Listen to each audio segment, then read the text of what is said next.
The Supreme Court is set to take up oral arguments on Tuesday in a controversial case that could set a precedent for whether businesses are allowed to turn away customers based on religious beliefs.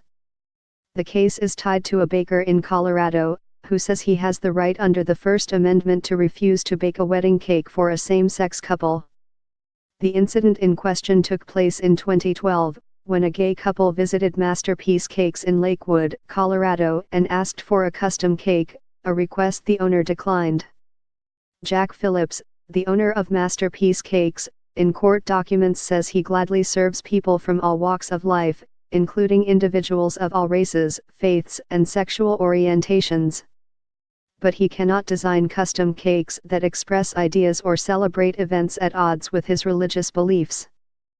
Colorado courts have sided with the couple, David Mullins and Charlie Craig, who say they were denied the same full and equal service that would have been provided to any other customer. Supreme Court expert Kate Shaw answers our questions about the case, and what it could mean for the future. This case involves a Colorado baker's denial of service to a same-sex couple.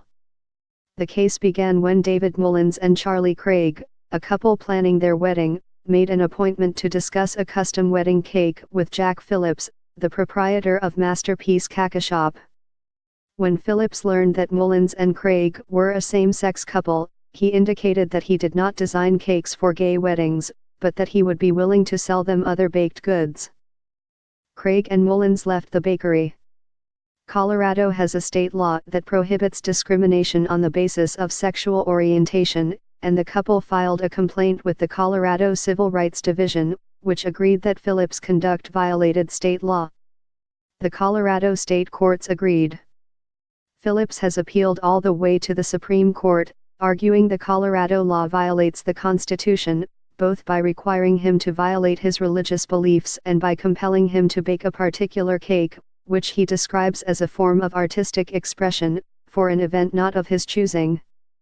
Well, one very important player is the Trump Justice Department, which has filed a brief supporting Phillips. There are also close to 100 additional amicus briefs in the case, a strong indication of the intense public interest in the case. People have been camping outside the Supreme Court since Friday in the hopes of getting to see the arguments in person. First, Phillips could prevail in his argument that a state law requiring him to bake cakes for couples like Mullins and Craig would either constitute compelled speech in violation of the First Amendment, or would violate his religious exercise rights under the First Amendment's Free Exercise Clause. Or, Mullins and Craig, who are joined by the Colorado Civil Rights Commission, could persuade the justices that neither the speech nor the religion guarantees of the First Amendment permit Phillips to discriminate on the basis of sexual orientation in his commercial activity. This is an extremely difficult case to predict.